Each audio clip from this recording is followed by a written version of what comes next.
Hello, ladies and gentlemen, boys and girls, college football fans across the nation and around the world, around the college football playoff universe.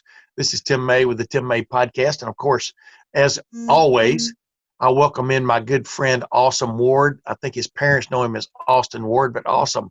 Welcome again to the Tim May Podcast. It's college football playoff semifinal week. I know we're kind of, instead of making this timeless, we're making this right on time, right? But big week for the Ohio State football team.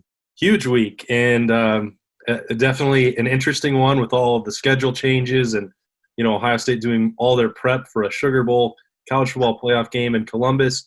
It's bizarre. This is, we've had every week there's been something like, oh, this is a very 2020 thing.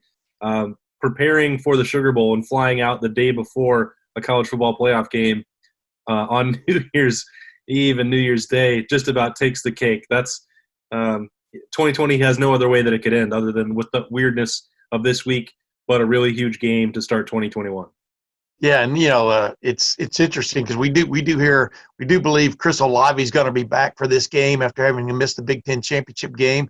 I think Baron Browning's going to be touch and go, maybe not make it based on just the numbers, counting backwards. But let's get into this real quick before I introduce my couple of guests I've got coming on. One of which is Tyvis Powell, the other which is Evan Spencer.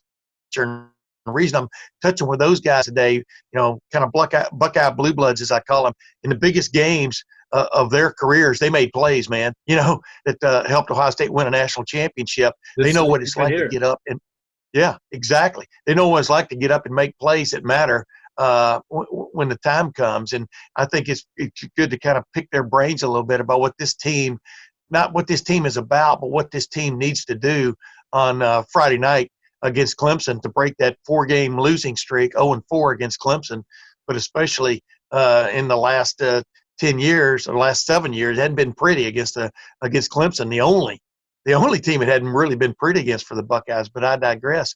Bottom line is, the Buckeyes for the most part they're not going to be 100%, from the standpoint of the COVID-19 rebound, but they're going to be closer than they were against Northwestern, right? Yeah, absolutely. And as you said, we'll see how the numbers exactly work out for Baron Browning. We'll talk about him just because Ryan Day, I already identified him as being in that boat.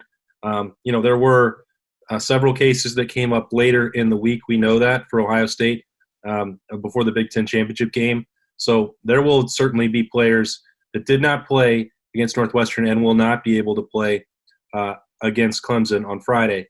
But this will still be a pretty close to full strength roster, more so than it was 2 weeks ago. You and I are not currently aware of any more, pop-ups, big-time issues, any outbreaks that Ohio State has dealt with over that Christmas holiday.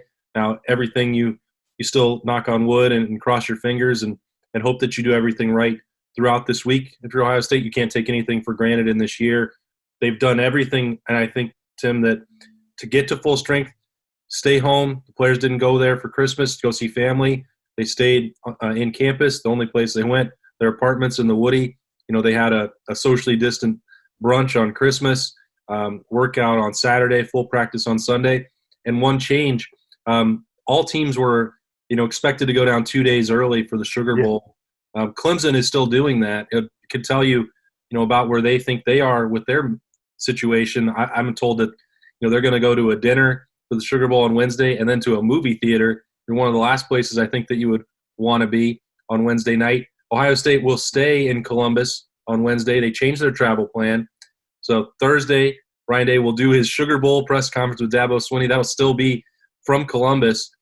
They will fly out at 3:30, I believe. Is that right, Tim? I think it's 3:30. Yeah. They'll head to New Orleans, treating it like, just a normal road game and make sure that they've done as much testing, as much control, not going out to, be in the, Mercedes-Benz Superdome or practices in different places in Louisiana. They want to have all that stuff that they can wrap their arms around it to keep as many guys healthy, testing negative, staying positive mentally until they play on Friday. Yeah, the interesting thing was, if you're keeping up with things, I know you are, and I know I am. New Orleans New Orleans might be looking at, we record this on Monday mornings, but New Orleans might be looking at some shutdowns to a certain extent in their bar and restaurant area, et cetera, because they've had a pretty good spike in the last week and a half, last 2 weeks, the way I understand it. And so this was never going to be business as usual from a bowl trip standpoint, which you and I both know. No media party on Bourbon Street. Yeah, no visiting the dungeon there right off Bourbon Street like Bob Hunter and I did one time. It was definitely worth it. Still don't know what the cages hanging from the ceiling were all about. I guess we should have gotten there a little later. The dungeon, we should not open until midnight, but that just tells you what kind of city you're in. But no wondering. It's just crazy, man. And you and I both, we've gotten tired of talking about COVID, but COVID is still there, and it's just keeping your nose to the grindstone now, man, and seeing it to the end. And we're going to come back and talk about sort of what we expect from the game from a preview standpoint, not that in depth, because we have other shows on Lettermen Row which take care of that, especially that Buckeye IQ you do, through the week and the other things. But I wanted to get into this. It still is about people stepping up and making plays at this time of the year. And that's why it's great to have Tyvis Powell come on and also Evan Spencer, because when you think back to the very first college football playoff game ever played by Ohio State, those two fellas made plays, and as did all these other cavalcade of stars. Steve Miller, who saw that coming, pick six. Cardale Jones stepping in and looking like the real man against that great Alabama defense. And, of course, Devin Smith and all those guys just stepping up when they needed them to.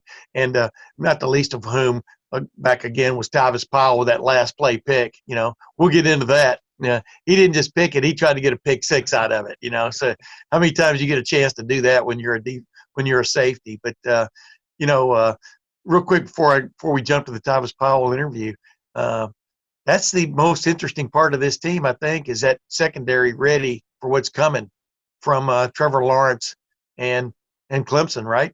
Yeah, and I think I'm trying to.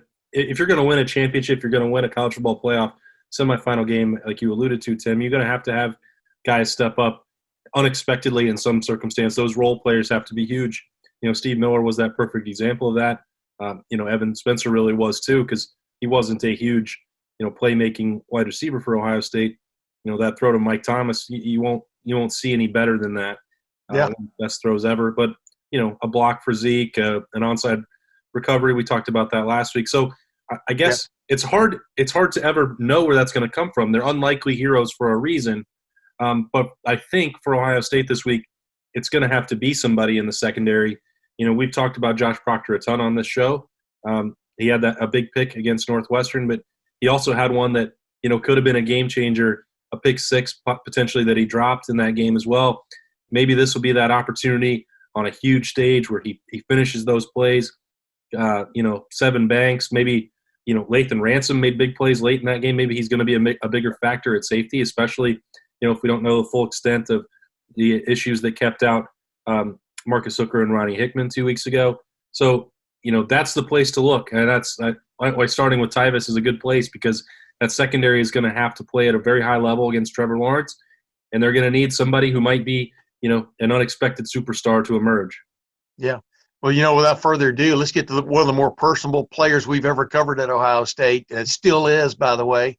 He's a new father, spent first Christmas with his daughter, and I told him, it only gets more expensive from here with a daughter. But, let's get right to him, and then we'll be back in a little interlude, and we'll get into a conversation with Evan Spencer, and you and I will wrap it up with a little bit of a preview of the game. But, ladies and gentlemen, the incomparable Tyvis Powell. Yeah, ladies and gentlemen, when on my podcast, especially on a special week like this, I like to delve into Buckeye royalty.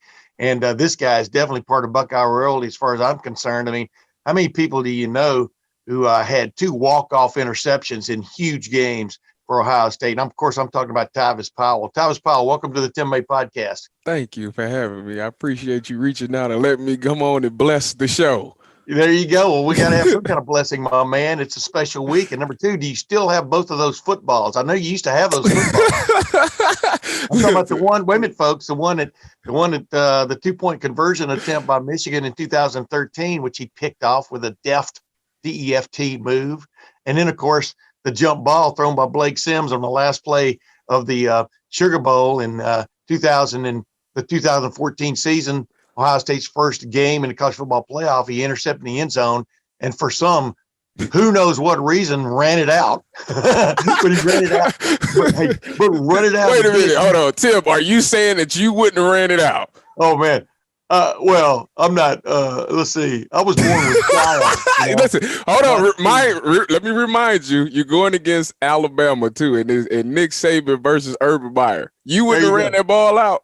You read it back. You read it almost back to Urban, didn't you, on the sideline? I think you did. I was going to give him a high five, Tim. High five the cool way. But yeah, you're running away from Amari Cooper and all those guys. I mean, hell yeah, I would have run it out. Who wouldn't? All right. So I'm tired of people scolding me about it. They would have did the same thing. Not scolding you, man. Even if you'd have been run out and tackled in the end zone, it would have been a safety. Y'all still win. That's the way I look. Yeah. But to answer your question, do I still have both of the footballs? Tim, my man, I still got my lunch money from the 3rd grade, baby. Listen, I want them 2 balls to be buried in my casket when I go. Okay, those balls will definitely go with me when I go. I see you there right now, clutching them just like some this. people, some people cross their hands. I want to clutch 2 footballs. I love that, Tyvis. And there aren't many people that can have 2 to clutch, if you know what I'm saying, man. You're right about that. It was funny. I think both of those are Nike balls, aren't they? I think they were both Nike. I actually think they are, actually. That's what people don't understand. Not only, ladies and gentlemen, did he intercept, but he stole. He stole those balls. Because one belonged to Michigan, which plays with Nike balls, and I think Alabama played with Nike balls then and still does. And, people don't understand sometimes, Tyvis, when you guys take the field, y'all are playing with Wilson balls, Ohio State offense, and when the other teams take the field, they're playing whatever their favorite ball is. So yeah, and you know what? The funny thing about that is after I intercepted it, and the teams, we stormed the field in the Alabama game, and their equipment guy actually walked up to me and asked me for the ball, and I told him, "Yeah, y'all season over with. Y'all don't need it no more." Oh my! You should have gone over and got Nick Saban to sign it. That would have been cool. Hey, but I digress. Tell people, Tyvis, number one, what is that feeling like? Because before we came on the air here, I was reminding you that you were part of a team in 2014, still the only team in Ohio State history to win a college football playoff game. Y'all won 2 of them. Of course, won the very first college football playoff championship because a week and a half later you beat Oregon. Mm-hmm. Favored Oregon, if I remember correctly. But the bottom line is, favored, unbelievably. Yeah, y'all, still Ohio State, the last 2 times it's been in, it's lost to Clemson. Here they are going against Clemson again. I guess, what just mindset do you think this team needs kind of going into this game? What's the mindset you remember you guys had going into that game against Alabama? Well, I remember, for one, we were seen as underdogs. And, I remember, everybody, when you hear about Alabama at that time, I mean, even now, when you hear Alabama, you get this thought in your head, like, man, this is the big bad Alabama. They're tough. They're always in it. Great team, great coach, at the top of college football. And I remember just us saying, well, dang, we good too. This is Ohio State. This is the Ohio State University, and we produce the same amount of talent that they produce. Obviously, we, the years up before that, we were banned the 1 year, and then the year before that, we lost to Michigan State. So I know we had that terrible taste in our mouth. That was, for me, losing those 2 games back to back against Michigan State and Clemson the year before was our first time losing. So it was like a terrible taste in our mouth. Yeah. And I just remember that, that year was special. We lost to Virginia Tech and everybody thought it was over, but that year we just kept fighting. It was the year that, we're going to come closer together than spread apart. Because, when adversity hits, people tend to stray away. We came closer together and we fought harder for each other. And I remember just going into that Alabama game. That was our thing. Like this is a family, you know. I'm gonna do whatever it takes, whatever is required of me, whatever you need from me. I don't care if you tell me, Tyvis, you got to run down there and try to tackle Derrick Henry all game by yourself. I'm going to give it my best effort because this team is depending on me. And that was the mindset that everybody had. You know, it was like no matter what my job is, I'm gonna do it to the best of my ability as hard as I can because people are depending on me. Yeah. And that is the mindset that you need to take when you playing in this college football playoffs. You know, you got to just be able to do whatever it takes. You got to, in your mind, you got to think like, I'm not leaving here without that ring going. Like, we're going to win that championship trophy, and I will do whatever it takes. And if you had that mindset, I mean, the sky's the limit. You know, it's interesting though, you know, because you've been a great athlete your whole life, and yet there come moments I'm thinking, you know, throughout your life, throughout your playing career, from pee-wee on, you know, and whatever sports you were in, where all of a sudden you're on a playground or a gym with a guy of like talent, right? You know, and did it feel? How many times did you actually get that feeling in college that y'all were on a playground? Well, you know, I mean, after y'all got things going, that you were on a playground with like that. Was that the first time when you thought maybe the Michigan game the year before, but you know what I mean? How many times did you actually have that feeling? Virginia? Well, that game was definitely, the Alabama game for sure was definitely one that I was like, man, they are just as good as us, you know. And this game, you know, this game's gonna come down to basically mental preparation. You know, did you study them extra notes? Did you stay up and watch those extra clips so you know what to expect? Like that, this was a game of just trying to having anticipation because, like I say, the talents is equal. Like they got great players, we got great players, and yeah, for sure, I'll definitely watch film extra that week. Definitely did some extra stuff in the weight room too. yeah. This is for you, Derek. Absolutely, you know, that's on your mind. You got to throw like 240 on the bar, just bench it as many times as you can because you're gonna be hitting this all game. But dude, you know, you look through that game, you had that great play at the end. Steve Miller has an interception return for a touchdown. Yes, he did. Zeke Elliott with his that rip through the South, you know. Shout out to Evan Spencer for paving the way.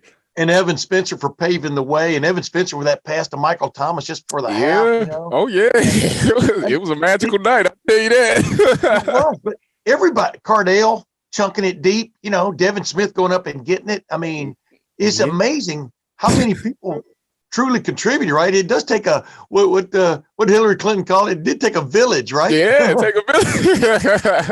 Yeah, everybody got to be on their head. Wild man, yeah. Yeah, it's not going to be like one guy's going to win this show, especially when the talent is equal. It's going to take everybody to, you know, reach down and pull that greatness out. You know, everybody, I feel like when you go to a university like as such of Alabama or Ohio State, you know, when they recruit you, they can tell that you got some type of greatness inside of you.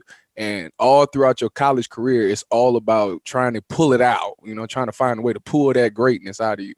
And that game was one of the games that you seen a lot of people's light shine. Yeah. You just gave me goosebumps just thinking about that. I mean, because they do recruit you guys for a purpose, you know, and then whether you ever get that shot at it, you know, is almost happenstance sometimes, you know. But, right, yeah. But when it comes, you got to grab it. Before I get to you with that ball in the air and you're eyeballing it coming down and stuff. But I did want to say this. Was there ever a point in like that game against Alabama, and I want to talk about the Oregon game too, but where you felt the upper hand? You know what I mean? Obviously, y'all are up, y'all are winning, you know. But did you feel? You know, we felt desperation. Go ahead. We felt like we had the upper hand at halftime and we were losing. And statistically, we knew we were better because we were killing them on the stat sheets. Our offense was rolling, but we just kept settling for field goals. So even as a defense, even though I don't have nothing to do with the offense, as a defense, I was looking at it like, man, you know, we just need to get them the ball back because they really can't stop us. I mean, it's at this point in my career, I got so much respect for Tom Herman. I'm like, Herman is like a genius when it comes to offensive play call. I'm like, Herman's gonna find a way to get it in the end zone. He got it down the field, but he's gonna find a way to punch it in. We, you know, find a way to get them the ball back, the opportunity. So going into halftime, it was no down speech. It was all motivation. Like everybody was like, listen, even Coach Meyer was like, look, y'all killing them on the stat sheet. We just got to score. And we was like, yeah, okay, we can hold these guys. I think at halftime is when the confidence really rose. Like, man, we definitely are as good as we think we are. We just got to go out there and show it for 30 minutes now. Yeah. Was it amazing to you? Yeah, I gotta be straight with people. You and I talked about this before we came on the air here. Lane Kiffin in Alabama, Derrick Henry was having a pretty good first half. He was. They were running the ball. He was. Dude,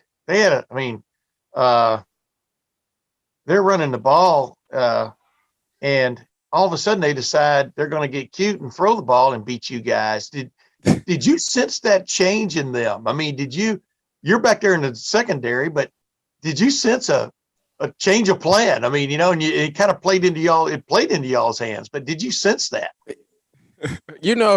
At the time I didn't, but it was like they definitely started slinging the ball more. And I'm like, oh, fine. This is what y'all want to do. This cool. We put it on the secondary.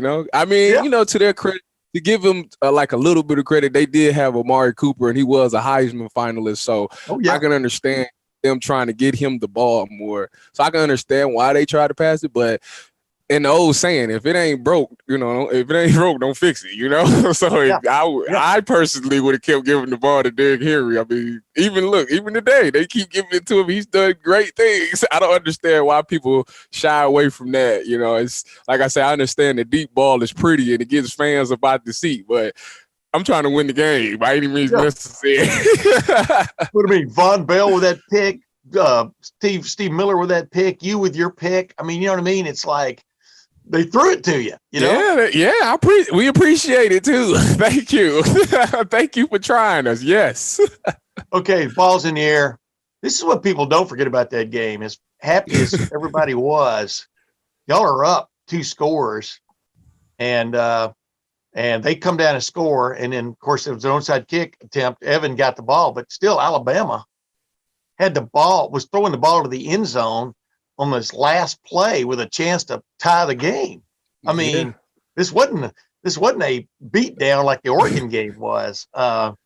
Were you a little bit surprised to be standing there near the end zone with this ball coming down, and really y'all season was still on the line at that point? I mean, we just put people in your head, man. Are you even thinking about that? Or are you just thinking, I'm going to go Willie Mays here and catch this ball, catch this pop up, to the fence. I mean, what was your thinking there in those final seconds? All right. Well, okay. Before you went berserk and ran out of the end zone, go ahead. To Urban Meyer's credit, the one thing that makes him a really good coach is that he practices a lot of in-game situations in practice. So the jump ball, for example, is something that we did every Sunday, because we had that practice after the game. Every Sunday we would throw the Hail Mary, and I would always catch it and then go down. That was Tyvis, catch the ball. They was like, don't bat it down. You catch the thing, but you go down to the ground. So fast forward to when we get to the game, in my mind, I'm like, listen to me. They not about to come down here and throw this Hail Mary about to score. It's just we practice it too much. Everybody know what to do. All we got to do is execute one last time. That's it. Just one play, and that's it. We ain't got to never worry about them again. Yeah. We line up, and he's like, everybody, coach, get back. Everybody, get back. I'm like, all right, I'm back. So I go to the 3 receiver side, of course, and I am the designated jumper. Like, Tyvis, you jump, everybody else's box out, you jump, and you catch the ball. All right, bet. Get out there. I see the ball go up, and I'm like, all right, Tyvis, this is the moment. We've been practicing for weeks now. This is it. Like, come on, don't mess it up. So I jump up, and I realize, man, I'm above everybody. Yeah, this is me. This is me. So I catch the thing, right? And everybody in America claims that they would have took the knee. And to my credit, I didn't know that it was 0 seconds on the clock when I caught it. To my credit. Now, I definitely, you want to run all the clock out. But then, you spin out and you start running and you see nothing but open space. So it's kind of like, Why not? Why not? Why not go ahead and score? You don't get many opportunities in college as a defensive back to score, No, And what better way to put a dagger on somebody than to take an interception back to the house? They mad about it. They already sad that the game is over. So this is a free one in my book. So let me go ahead and run it back. Just think, if you'd taken that pick six 100 yards to the house, everybody to this day would be going, Ezekiel Elliott, who? You know what I'm saying? That's what I'm saying, man. That's what I'm saying, Tim. I'm totally with you. Some people grab the moment and some people don't. You grabbed the moment and ran with it. I think it's laudable. That's why you and I are talking right now, man. I appreciate that. I'm glad that you would have done the same thing. Yeah, well, us guys in the media, we're deep in our hearts. We're all showboats, I got my own podcast. That's all I have to deal with. I'm trying to run one back right now. You know what I mean? But hey, Tyvis, real quick though, put yourself in this team's shoes right now. I mean, COVID-19, 6 games. They still don't really know. Talking about Ohio State, they still don't really know how good their defensive secondary is. They didn't even have spring ball. Replaced 3 starters on this group. Sean Wade's playing another position, et cetera. Just, from your bailiwick, from back in the backside of the defense and stuff, just how tough a chore is this, you think, this week, taking on Trevor Lawrence and those guys? I mean, and why do you think Ohio State has a shot at it? Well, I think definitely, anytime you go in college football, the college quarterback always seems to make the team better, and it makes the task difficult because the thing about Trevor Lawrence is not only is he a good distributor of the ball, he makes great decisions, and what we found out last year is he can beat you with his legs. Yeah. So as a secondary player, I think that you come into this game, especially this year for Ohio State secondary, they're looked at as the weak link of the group, if that's the way to put it, Yeah. So this would be, what better way to show the world that we are, DBU, we are BIA, we're the best in America. What better way to show that we might be the powerful group of the defense than to go out and have a great game against Clemson, against Trevor Lawrence? That's like a statement, and Ohio State is all about making statements. And, with the great coach that they have with Coach Combs, even though he's the D coordinator, I'm pretty sure he still keeps his eye on the secondary. Oh, yeah, he coaches them. Yeah. Right. And Coach Combs, knowing Coach Combs, he's a great motivator. And he just is something about him that inspires people to want to be great. So I think, he'll definitely have his hand on them this week, as they prepare for this game, knowing that, they have to, it ultimately comes down to them and the D-line to do their job, because you also need the D-line to get pressure on Trevor Lawrence. And I think that right there is what's going to give them a chance. I mean, offense, we know the offense is, Justin Fields, obviously he had a bad game last week, but, he getting his players back, he getting all the starters back, his line will be back, and his receivers will be back. So I'm sure, Ryan Day's, what we know about Ryan Day, he's an aggressive play caller. What we learned from him last year playing Clemson, he's a very aggressive. He's gonna go right at Dabo's throat, like he all night. And it's basically coming down to the defense. Like, the offense is probably going to look at it like this. Either y'all going to ride with us or y'all just going to watch us, but we going to need y'all. We just need y'all. We ain't going to ask y'all for a bunch of stops, but we need a couple, with the way this offense has been playing. And I know for a fact that Ohio State definitely will rise to that occasion. So that's why I believe they have a great chance of winning this game. Last thing. What does a defensive back need to keep in mind in a game like this? From the standpoint of, we've watched Ohio State's, like I said, secondary kind of grow up this year, but they're still like adolescents. They're not full grown men, as a group, Is it patience, or is it play your game, but be smart? What would be your last thing you would tell these guys before they go out? You know what I mean? I mean, because you got to make plays, but you can't be over aggressive. You can't be a sucker. You know what I mean? You don't want to be a sucker in a game like this. I would tell my final words to them would be, you're at Ohio State for a reason. You are a great player for sure. This just reach down and just be yourself. Just play free. Like, don't worry about making mistakes, because that's when you make the mistake. Don't play timid, Yeah. Make sure that you prepare, like watch film, like really watch film and break it down, because the tape don't lie. Like people tend to stick to their tendencies.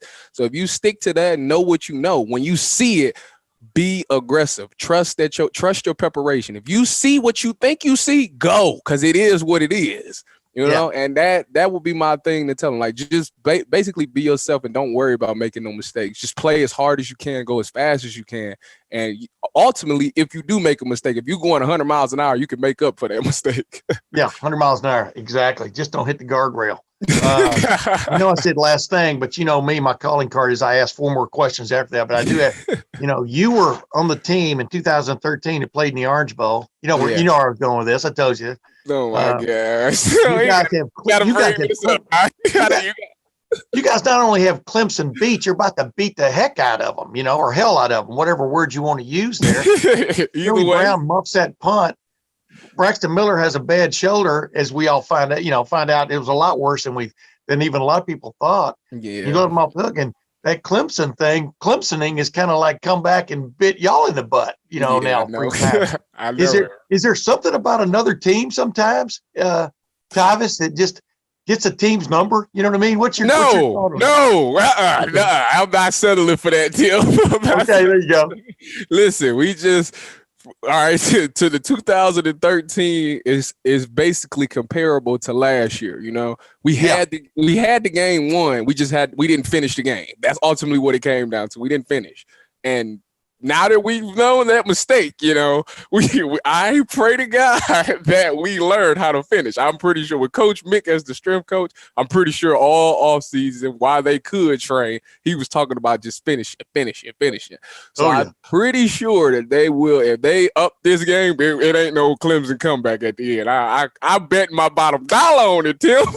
Ladies and gentlemen, that's Tyvis Powell, the comeback kid, the return man extraordinaire. And I want to say one last thing. If if Marcus Hooker is playing and he just so happy to get a pick at the end of the game to close it, I think wearing number 23, Marcus, you have no choice but to try to take it back to the house. Ladies and gentlemen, he lays down the gauntlet, he throws down the challenge. Tyvis Powell, the number 23 of extreme lore in Ohio State football history, man. Tyvis, thanks for joining the Tim May podcast, brother. I mean, you'll always be one of our favorites, if you know what I'm saying, because of conversations like this. We love covering you when you were at Ohio State. I think you know that, though, don't you? Yeah, I do. I always enjoy coming out to media and talking. We actually have some good times. Yeah, we get a few times we got to see you guys. Hey, he's really a real person. What do you know? Tyvis Powell, thank you very much, my man. Thank you, Tim. Have a good one. Here's the thing. Whether you want Tyvis Powell to maybe be your starting safety, I mean, that could be a choice situation. But whenever you have a party, you always want to invite Tyvis Powell to the party, because I really think he could talk. He could talk to anybody, bring cheer to anyone. You agree with that, don't you? Awesome. Yeah, absolutely. I think we were all counting down the days until Tyvis Powell began his media empire. He worked really hard for some opportunities and bounced around in the NFL for a few years, and never had that real opportunity to become a week in, week out player at that level. But the respect for him around Columbus, around the Ohio State program, has never dipped at all. And a big part of it is that personable attitude, but also because of that work ethic that kept him, hanging around in that league for a long time, when, I think he'd be honest and say that his physical tools never jumped off the page the way that maybe Von Bell's did, or, some other guys over the years at safety. But he's the kind of guy that you build teams around.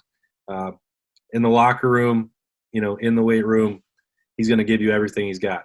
And plus, like you just said, he was missing a little bit here and there from a physical standpoint, but there's something to be said for being in the right place at the right time, especially when you're a safety. And those 2 footballs he still got, that the 2-point attempt by Michigan in 2013, and then the last play of the Sugar Bowl against Alabama when he intercepted and ran out of the end zone, which we just talked about. Dude, you can't, no trophy maker in the world can make a trophy like that. I mean, and he's still got both of those footballs, and, they're priceless, the way I look at it, especially for any Ohio State fan. And it's just, he not only seized the moment, he seized the football too, and went home with them. So, yeah, I mean, he's one of our favorite people. And just like this next guy, Evan Spencer, if you're ever gonna have a big day, I mean, if you're ever gonna have just that game, right, against Alabama, the unbeatable Alabama, the Sugar Bowl after the 2014 season, the first college football playoff game for Ohio State, the first college football playoff period. Mm-hmm. And has anybody seized the moment, you think, more than Evan Spencer? It was, I think what makes it stand out, what Evan did in that Sugar Bowl, is that it was really a complete game for him. It wasn't, Steve Miller made a great play that will forever go down in the record books. But, like I talked about to start this show, playing at wide receiver, but then also, coming up with the key reverse pass and it being absolutely perfect and being under pressure when Ohio State was down a couple scores at that point and swing the momentum and, recovering an onside kick and then still just doing the normal things that a wide receiver does. I mean, it was a full 60-minute effort from him of high-level execution. I think that's what makes it so memorable. And, the catch from Mike Thomas was spectacular as well. I don't mean to diminish that part of it. But that, just taking what you can give and maximizing your ability to do it. Because Evan fits in the same boat of what we're talking about with Tyvis. And no offense to him, he's obviously a great letterman, a great contributor, and fun to be around as well. But he fits in the same boat. You're putting Mike Thomas and Evan Spencer side by side. There's one guy that you expect to make those plays, and the other that if you get it, it's a real bonus for you, and that's what elevates you to winning a championship. And Evan became that guy that Urban Meyer would always point to as you have to have somebody like him to lead your team. He's not going to rack up the flashy stats and all that stuff, but right. He paved the way for Terry McLaurin and Paris Campbell's and the ones that were really selfless guys. And it's always interesting to me as well, Tim, that it comes from the wide receiver room, which isn't known for that typical attitude. But Evan, he helped pave that way for Urban as a leader and change that culture, for a unit that's become one of the most important to this program. Yeah, as I like to say, one of the strangest things I've ever seen on a football team was 3 wide receivers being named captain. I mean, that's like taking 3 lead singers, 3 Diana Rosses, and okay, you're all in charge. I mean, it was because you always look at them as the prima donnas, them and the cornerbacks, and instead they were the opposite of that. They were, we already talked about that. I really think Evan Spencer really set the tone for what came out of that room down the road. Tell you what, let's get to Evan. Yeah. What I brought up with him is, what would he tell this football team if he had a chance to stand up in front of them before Friday night's game about what has to happen to win these kind of games, and kind of pick his brain a little bit. And we'll be back to discuss what he said, but more importantly, to kind of break down this Ohio State Clemson rematch number 5. As promised, ladies and gentlemen, here's Evan Spencer. Evan, welcome to the Tim May podcast. Can't remember if you've been on here before or not, but you've been on so many platforms with Lettermen Row. But if you haven't been, man, welcome for the first time. I'm glad to be here. I feel like you and I have had a number of conversations to where, we feel like we've probably done a podcast or two in the past. Maybe we should have recorded those, Yeah. Sorry. I said maybe we should have recorded those too. Should have, right? Should have. No doubt about it.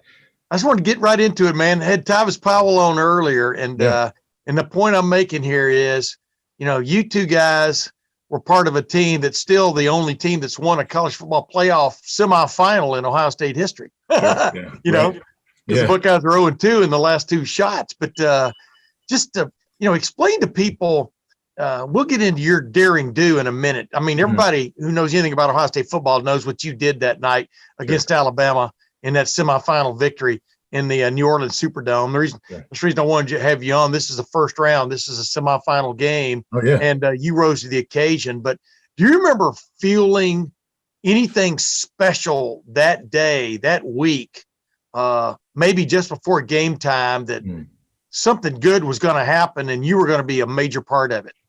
Yeah, but I'd say that feeling set in way sooner, actually, than I expected, and most likely you as well.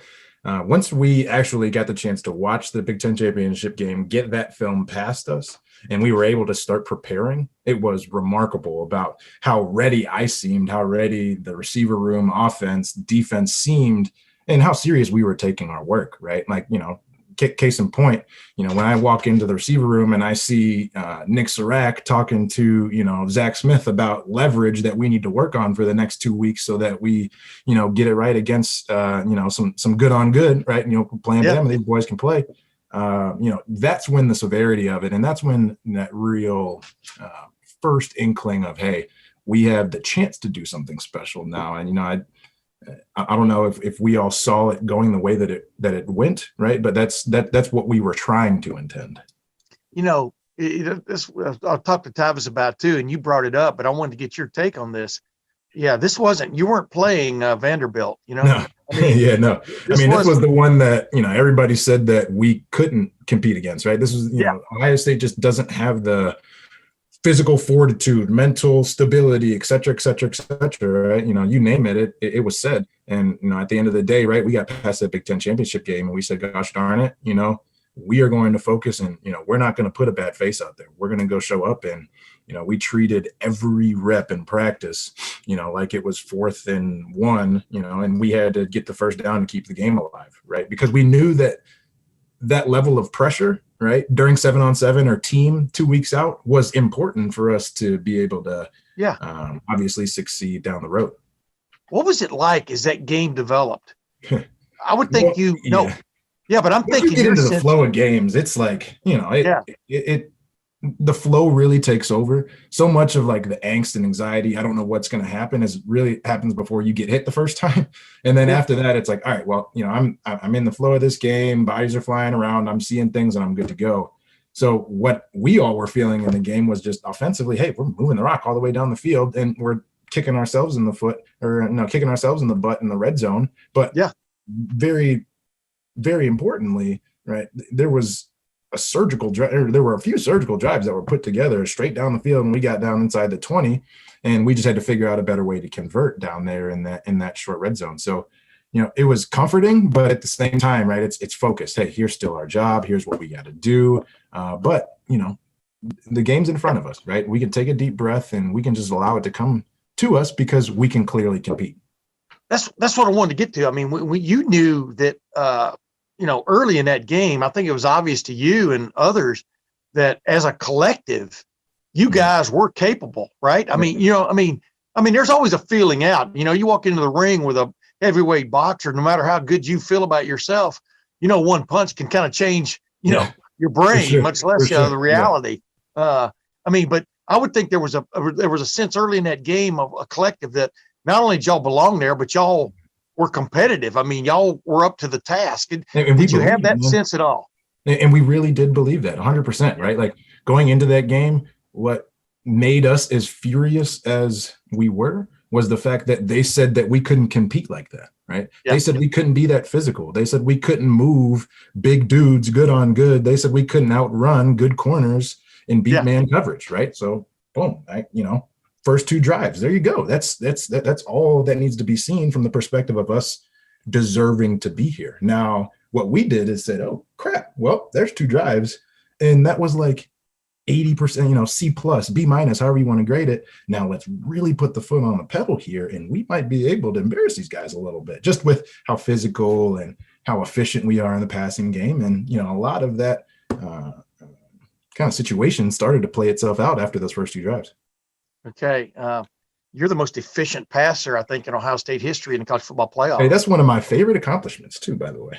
1 for 1. You take that little pitch, the reverse pitch from Jalen Marshall, I think it was. You end up back on the left side, barely in the left side of the pocket, drifting.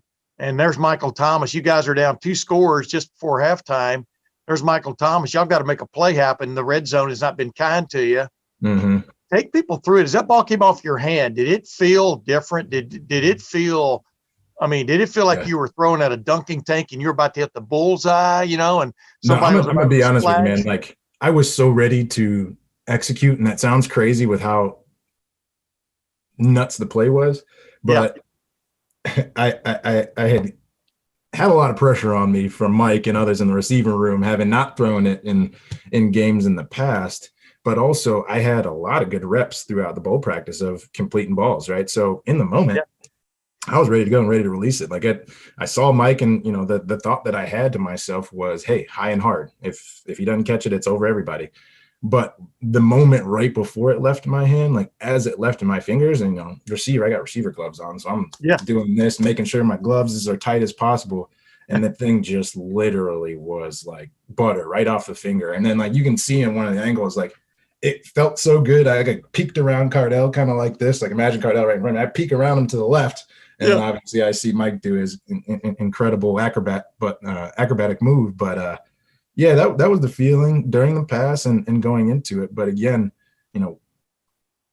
what we put on tape that day was for a reason, right? Because we all believed that it could happen, right? Good on good, right? We're going to show you that we're here, and we're going to punch you in the mouth and see what you do. So that's what we did. Okay, this is the point I'm making with both of you guys today. Is that y'all weren't the only ones that rose to the occasion that night. Steve Miller with a pick six. Are you kidding me? Right on down the line. Zeke's run through the heart of the South, but that leads me back to you. I mean, I know you've replayed this. You've replayed this play a million times for people, but I've been covering Ohio State football since '84. I even helped cover some of the games when your dad was a running back. You know what I'm saying? From St. Clair. He'd have been happy running behind me. Shoot. Yeah, the St. Clairsville Flash would have loved that block. But you take out two linebackers trying to scrape to the point of attack. There's other great blocks on that play, including Billy Price gets out on a guy and stuff. Mm-hmm. But, oh, my goodness, as that play developed and you looked up, did you end up on the ground, by the way? Did you get knocked over? Yeah. I've never seen a replay that shows clearly what happened to you.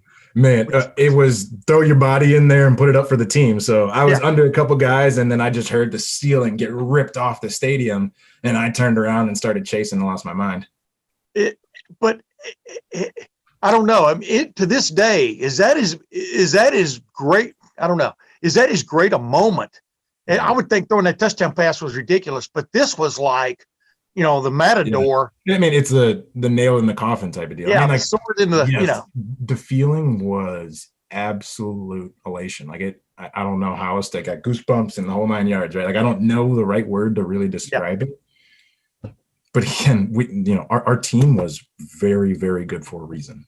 And one of those reasons was because even after that play, my mind was still focused on, okay, shoot, we're up these many points. Eventually, we're going to have to go an onside kick. And, it's 50-50 chance whether it's going to go to me or going to go to Devin or whoever was on the other side, right? But it's that constant, hey, we're sitting here playing chess, not checkers, right? And, obviously, we've heard everything under the sun about how bad we are, apparently.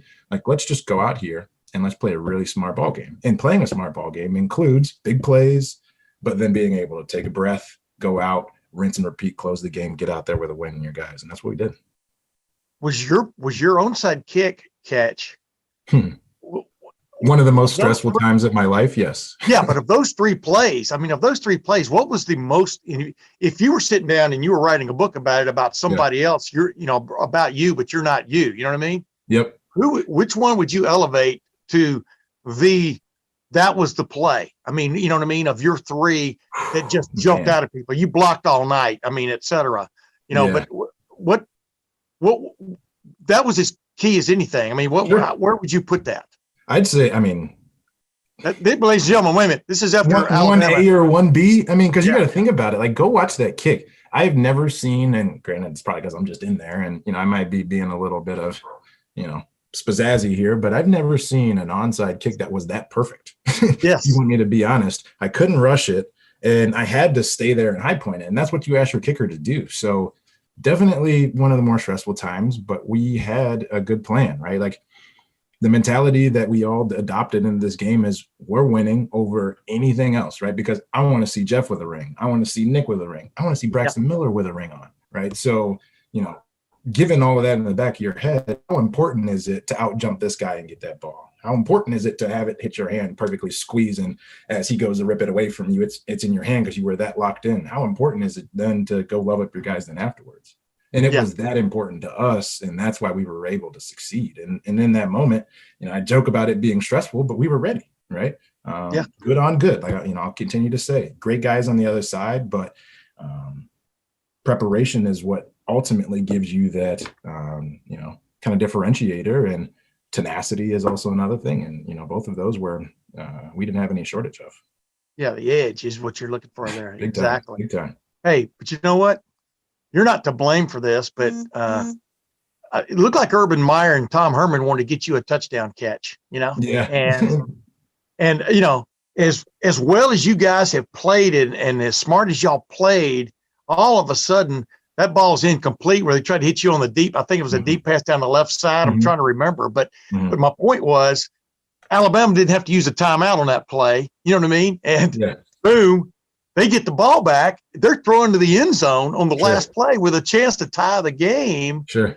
What are your thoughts? I mean, on one hand, you want to already start celebrating, I would think, but on the other hand, you're going, Tyvis, somebody knock that ball down, catch that ball, whatever.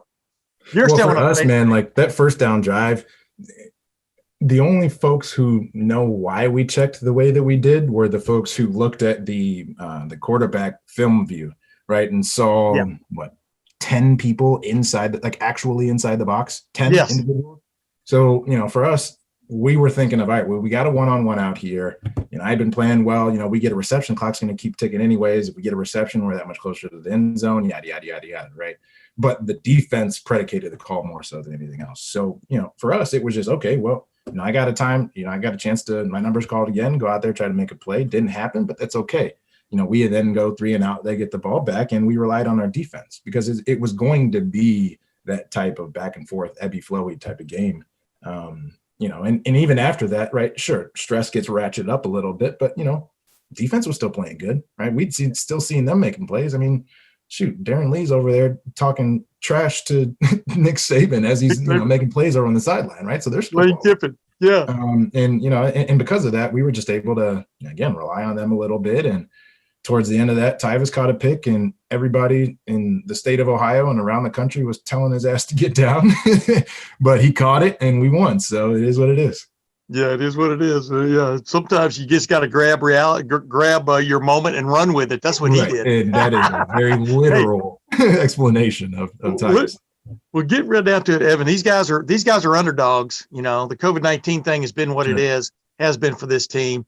I'm not sure Ohio State's going to be totally 100%, but they're at least going to have. Looks like they're going to have Chris Olave back, et cetera, for this game. But your guy who's been there, done that at the highest level in college football, what would be your message to not just the receiver room, but to the team as a whole before it goes out against Clemson, a team that university has not beaten, you know what I mean, in its history.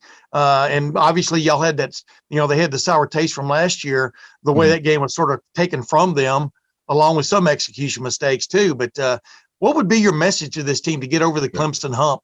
Finally? To be honest, my message to the team is very simple, and it's directed at the team, but it's more directed at a group of individuals, right?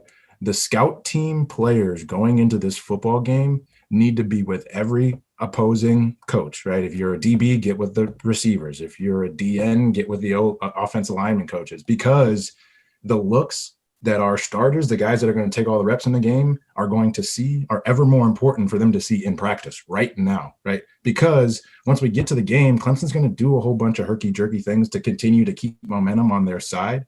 But what is fundamental to that team, we have to be great at defending against, stopping or attacking, right? And that starts in practice, and that starts with the folks who are giving you the look. So the scout team has a big challenge on their shoulders. And obviously, as the starters, it's your job to execute and answer the bell. But again, scout team guys, man, pick up the bell, get your guys ready, love up your teammates when they make good plays. but talk through things when things don't look right. That would be my message to the guys. Yeah.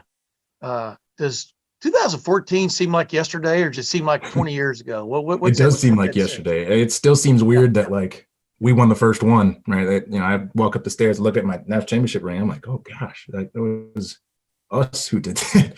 Right? Yeah. The ball thing that I watched my dad and Coach Tress do in 2002, run on the field, watching C. Grant the whole 9 yards. We did, right? So I feel like much of what is to come in terms of it setting in hasn't yet.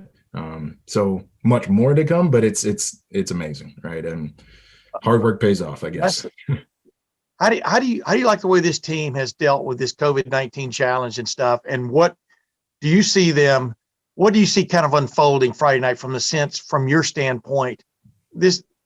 I know you believe this team is up for the task and stuff, but how do you see just sort of the game unfolding just in your own mind? I know you've thought about it. Oh man. I mean, in terms of like how I see the game unfolding, like, I don't know, like what I hope to see is, I've been speaking about this tenacious mentality, right? Good on good. How are you going to patiently execute better than the next guy?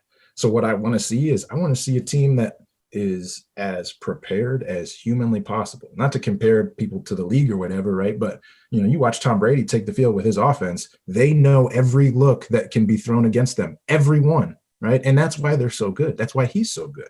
But the same thing, right? Like as it applies to here, if we can take that preparation and that mentality, I feel like there is an easy way to replicate what we did against Alabama in 2014. But it's going to take that effort, if not more, to do it, right? And it starts preparation, and then it builds itself to execution. Ladies and gentlemen, Evan Spencer, one of my favorite players. I always say that about guys that come on my podcast, but they are my favorite players. That's why I invite them on my podcast. And, Evan, I appreciate it, man. I hope Titleist comes through for you with some new clubs. That's what I'm saying, right? I just got my TS3, so we're all good to go. There you go, man. Ladies and gentlemen, Evan Spencer, one of the stars, one of the all-stars of Ohio State's first ever college football playoff semifinal victory over Alabama back in 2014 season. Thanks for joining the Tim May podcast, my man. Anytime, brother.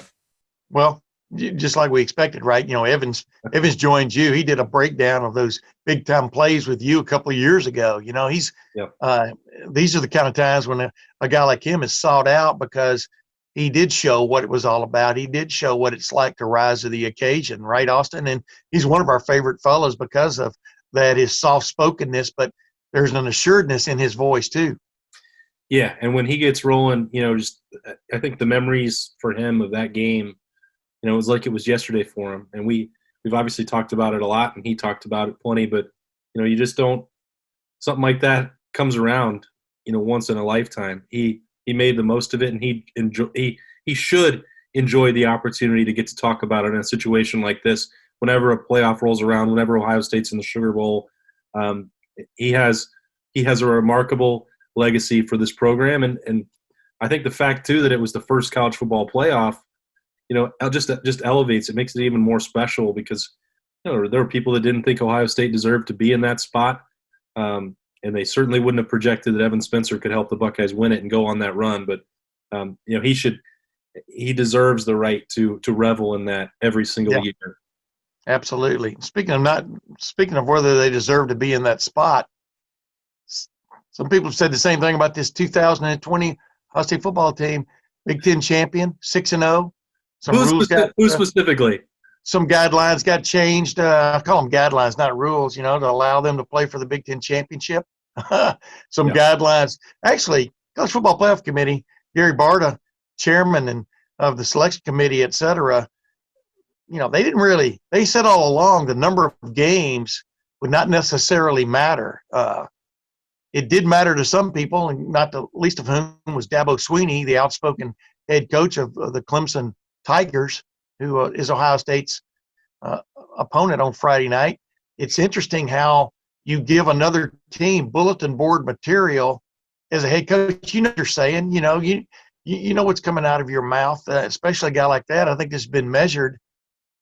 How do you think that'll play? How much people keep asking me how much that'll play on Friday night? I keep telling them, once you hit each other in the mouth, it really kind of goes out the window.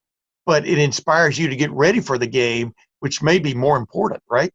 Yeah, I mean, let me ask you this, Tim. Like, can you remember anybody in your career that has embraced sort of this villainy role so wholeheartedly? He knows what he's doing, and he keeps doing it every single day. Like, he has no – I can't think of anybody like it. I mean, Steve Spurrier was like this, and earned it and backed it up. And right now, Dabo has earned the right to continue to talk over Ohio State. But I don't, Spurrier wouldn't like go into the week of a game needling Phil Fulmer. He'd wait till it was over. He would wait till the off season, because it's just, you don't want to help your opponent. I used this line on my previous podcast, I believe last week, where, once a walk-on, always a walk-on, meaning he walked on at Alabama. People didn't think, obviously they didn't think enough of him immediately to give him a scholarship. He had to prove himself. Yeah. And I think that's an attitude that has served him well for the most part, even as he climbed up through the ranks when he got named the head coach, surprisingly, by Clemson, way back when, replaced Tommy Bowden.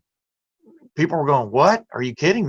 What are you doing here? Well, he proved that he could lead men, He proved once he was in the driver's seat, he could drive the bus. But he's always putting it out there. That's just that's the way he operates, that nobody's giving him as much credit as they should, which is pretty funny when you consider what's gone down in the college football playoff era with Dabo Swinney, not the least of which fact that his teams have beaten Ohio State 3 times. 2013 season, the Orange Bowl, 2016, the 31-0 shellacking of a Urban Meyer team. Is that one of only 2 shutouts an Urban Meyer team ever suffered? I can't remember the stat. Might have been the only one, but they were rare. And then, of course, last year, beating Ohio State, it wasn't his hook or crook, but it was hook or crook, in that game. Agreed. I mean, Ohio State felt like that game was taken from them by the officials as much as anyone else. They still got the job done. Clemson still got the job done. It's kind of changed the definition of Clemsoning from, Clemsoning Ohio State now. But it's just he's gone out of his way to make enemies headed into this game. It's not a surprise, but at the same time, it is. Why would you do that? Yeah, that's the part that really gets me, is that he could have stopped by last Sunday once the pairings were confirmed. He had said what he'd said. If you put the comments from September side by side with him talking about the games, I thought that was just an effort on his part preemptively to make sure that Clemson could maybe get in even if they lost to Notre Dame again. And I get that. It's totally understandable for coaches to say whatever they need to say to defend their program, and I get that. But once the matchup is set, you generally stop talking about the other program and focus on your own. You go Lou Holtz. Go Lou Holtz once the matchup is set. Because you're not trying to put anything on their bulletin board. You're not trying to give them comments that can go on the video board in the Woody. You're not trying to fire them up to get through workouts. And what you said is absolutely right. And we've, both asked a number of players about this. Well, how would you use it? How did it work in 2014 when they were talking about Alabama, or 2002 when they're talking about Miami? Yeah, you pay attention to it. And now more than ever with social media, they're more – it gets to them instantaneously. As soon as Dabo says his latest thing, they're aware of it in the Woody. So it does resonate. It does get them through workouts. Now, on Friday night, once the game starts, will they be thinking about those comments? I mean, maybe not. That when they see him on the sideline, they'll probably get a jolt of energy and maybe some hatred. And certainly we know that they already have those feelings based on what was taken away from them last year in the Fiesta Bowl. So I don't, it's a little bit silly to look at all of this or Ryan Day's, post-game, message to the team that Demario McCall helpfully shared with Clemson. I just don't – this game already matters so much. It won't really, tip the scales either way. It's just super weird to me that he would continue to do that when coaches are – 99.9% of all coaches are paranoid about anything that they say being used against them by the other team, whether that's talking about injuries, personnel, motivation. And Dabo just is out here. I mean, in a way, you tip your hat to it, but it's also super annoying when every day he's trying to do something different. Yeah, but do you have an opinion really on this?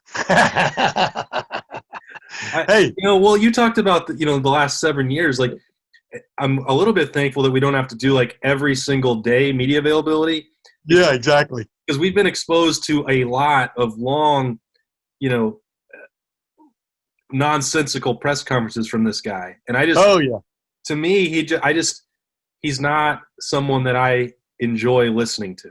Yeah. Well, I grew up an Alabama fan. So when he talks about those days back in Alabama, I kind of like that, just listen, Sure. But because I was maybe the only guy in the room that got this reference to how good it is to at least have a playoff, of some sort back when 1966, as you said, when Alabama, maybe Bear Bryant's best team, didn't get a chance to play for the championship, was undefeated, beating Nebraska in the Sugar Bowl, but Notre Dame and Michigan State had played to the 10-10 tie, and Notre Dame gets the national championship. And, yes, this is the better era to play in, because by hook or crook, you get 4 teams in there who play for the championship. It was 2 in the BCS era, which was fine with me because that beat 0. But now you got this. Let's keep this really short now, because we're trying to keep these podcasts under 4 hours. I'm just joking. Give me a quick answer, and I'll give you one. Yeah. The key matchup Friday night for Ohio State. Ohio State has got to rise above where it's been through the first 6 games of this season. The key matchup there is where? Yeah, we've talked about the secondary, and I think that's obvious, so I won't talk about Lawrence against those guys again. I think that Ohio State – you're right, though. Go ahead. Yeah, and maybe you've got – because I talked about it, maybe you've got more that you can dive into with those guys and Sean Wade. But for me, Ohio State – and you wrote about this 3 or 4 weeks ago, maybe it's for the Indiana game, the ability to pick up blitzes for Ohio State. They've seen every kind of blitz imaginable. Indiana got a ton of pressure, different kinds of pressure, different looks, exotic looks, and they put Justin Fields under strain, and he made some mistakes. Northwestern took a page out of that playbook 2 weeks ago and did the exact same thing. And I think if there's been one area of this offensive line which has been really good, and they just opened up holes for a rushing attack that rushed for 400 yards, they've been a little susceptible to blitzes, most notably on the interior. And so that Wyatt Davis and Josh Myers are going to be fine. Nicholas Petit-Frere and Thayer Munford have been 2 of the very best tackles in the country. The one guy who will be under pressure and under the spotlight is going to be Harry Miller in this game. And that is where Brent Venables, for a fact that he will have watched what's happened over 6 games. And I'm not suggesting in any way that Harry Miller has to be perfect in his first year as a starter. You're going to go through some growing pains.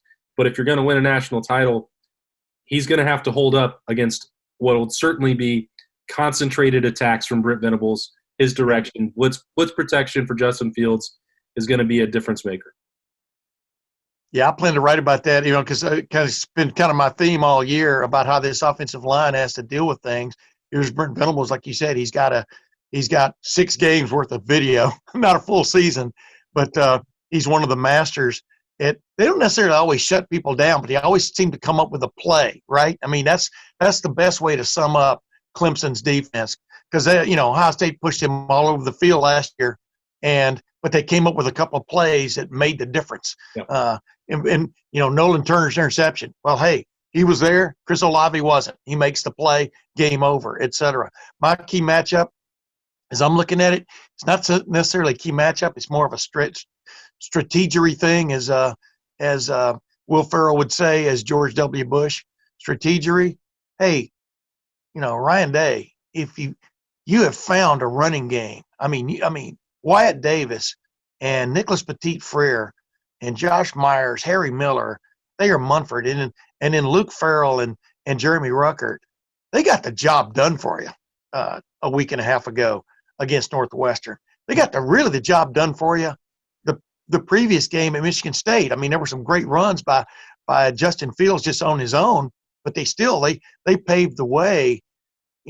Just because you're going against this so-called really good athletic defense doesn't mean you got to throw the ball all over the lot. You don't have to get all these wide plays going. the challenge there, the key matchup is Ryan Day and Kevin Wilson between themselves, not being afraid to run the ball straight at this defense.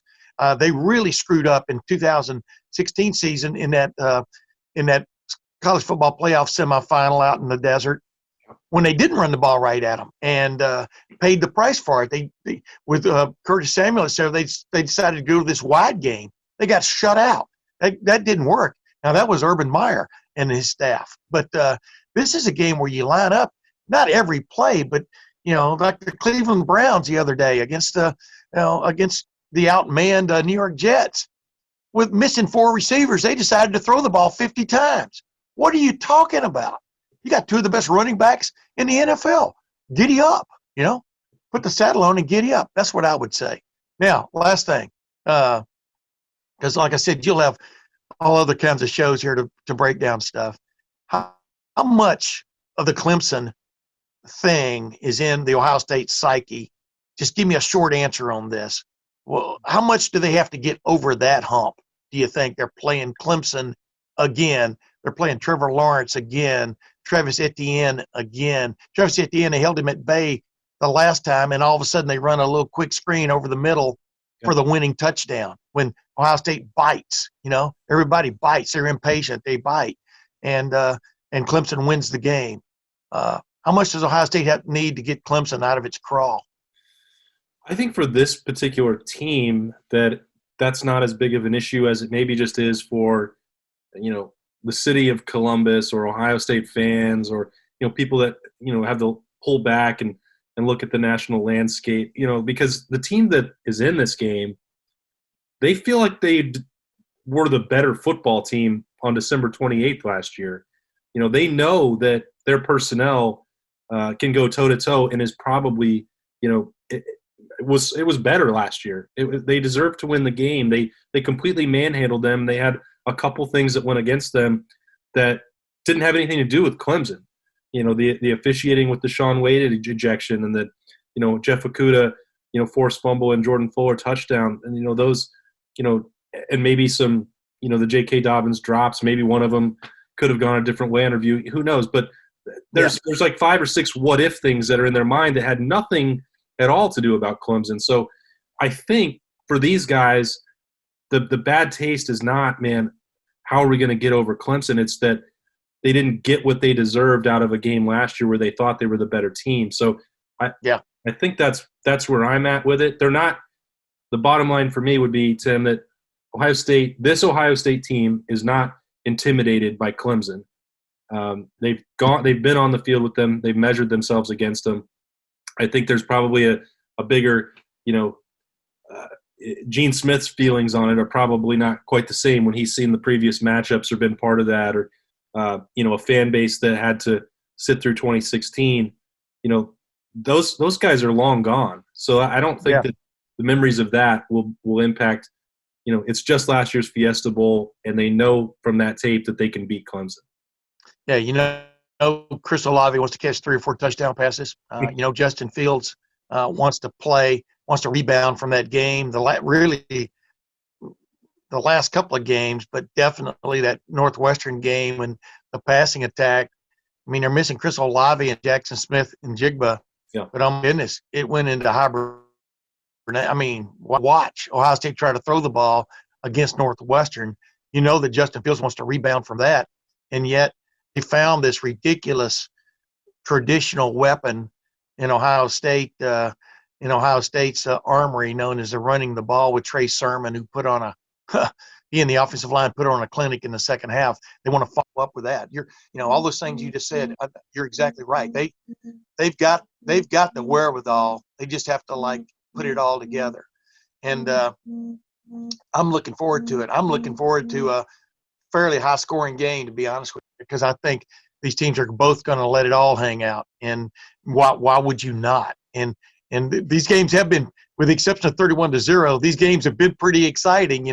Woody Hayes' last game, Braxton Miller's last game as a quarterback hurts his shoulder. They had that game, but didn't get it done. And then last year, as we well know, what went down there, I thought Tyvis Powell said it best. If he had one word he would say to this defense in general and the secondary in particular is finish, man. Finish. That's the key to a game like this. And by the way, before we go, shout out to my younger brother, my baby brother, Tony. He listens to this podcast all the time. Lives down in the Houston area. And you're getting old when your baby brother just turned 63, right? Awesome. Happy birthday to a loyal listener and another May. Yeah, my baby brother's older probably than your dad. That's putting it in perspective. But hey, awesome. One last word. So, how do you think this swings, man? Just give me 10 seconds on how you think this game swings. Man, the 10 seconds would be a challenge for me. I have the memory of last. Stayed up 5 of them. I know. There's not Chase Young, Okudah, Arnett. I know those guys are missing, but Ohio State. I just think that they are so motivated, still so talented. This year's been a challenge, but man, I think they're going to pour everything they've got into this one. I don't know what would happen after that game, after the Sugar Bowl. We can talk about that later, but I think on Friday night, I feel like this team is poised to get over the hump. Haven't played their best game yet, which means they might be ready to unleash it against Clemson when they need it the most. Man, 10 seconds with awesome word when time stands still. My 10 seconds are, I think Haskell Garrett and Tommy Togiai not only have to go off, I think they will go off pressuring up the A gap, pressuring up the middle on Trevor Lawrence, making if he does anything, he's got to go another direction. He's not – that's what I feel. I think this team is poised to not let Trevor Lawrence beat them with his legs like he did a year ago. But Trevor Lawrence can beat you with his legs, and that's what they have to keep in mind. This is going to be a shootout. I'm looking forward to it. And next week we'll be back to chop it up again, one way or the other. One way or the other. Huh? One way or the other. Yeah, but is Ohio State advanced in the college football playoff? Does it finally get that third win in the college football playoff? We'll check on that and other things. But until then, for Awesome Ward, this is Tim May with the Tim May Podcast. We'll see you next week.